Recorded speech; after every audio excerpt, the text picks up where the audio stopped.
आगे कहिया है नहीं गे? अरे आज तो अली है, की बात है बोल। एक बात कहिया हो। हाँ बोल ले। बड़ी दुबरा गली हाँ तो तब ठीक करिए बोल।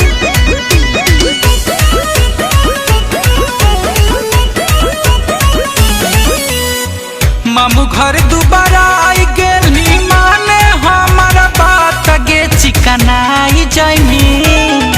अरे कैसे रे? मामू घर दोबारा आई गेली, माने हमारा बात गे चिकनाई जाइनी। खैनी जहिया भैंसिया के दूध गे मोटाई जाइनी। चल हाँ खैनी जहिया भैंसिया के दूध गे मोटाई जाइनी।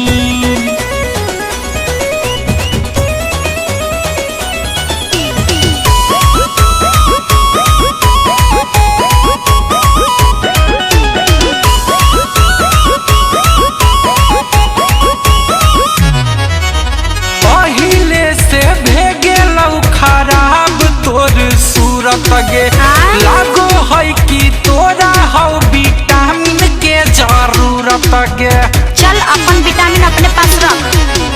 पहिले से भेगेलौ खराब तोर सूरत गे, लागो है कि तोरा हौ विटामिन के जरूरत गे। तोरा की दिक्कत? लगमी हीरोइन तू काजल हमारा पाली छौरी छाई जइबी। लगमी हीरोइन तू काजल हमारा पाली गे छौरी छाई जइबी। अच्छा खैनी जहिया भैंसिया के दूध गे मोटाई जइबी। ज्यादा नहीं सिखा। खैनी जहिया भैंसिया के दूध गे मोटाई जइबी।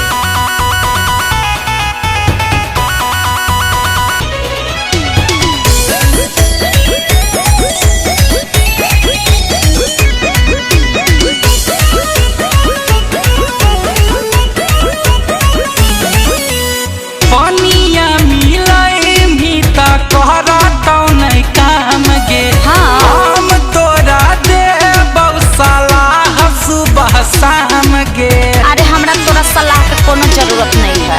पानिया मिलाई त करत नहीं काम गे। चल हट। हम तोरा देबौ सलाह सुबह शाम गे। नहीं चाहिए। कुछ दिन के बाद लगो है गुंजनया मनवो के भुलाई जइबी। कुछ दिन के बाद लगो है राजीव राहुलवो के भुलाई जइबी। हाँ तो की? खैनी जहिया भैंसिया के दूध तो मोटाई जइबी। चल जो ना। खैनी जहिया भैंसिया के दूध गे मोटाई जइबी। हम मोटाओ चाहे दुबराओ, तोरा वैसे की हो।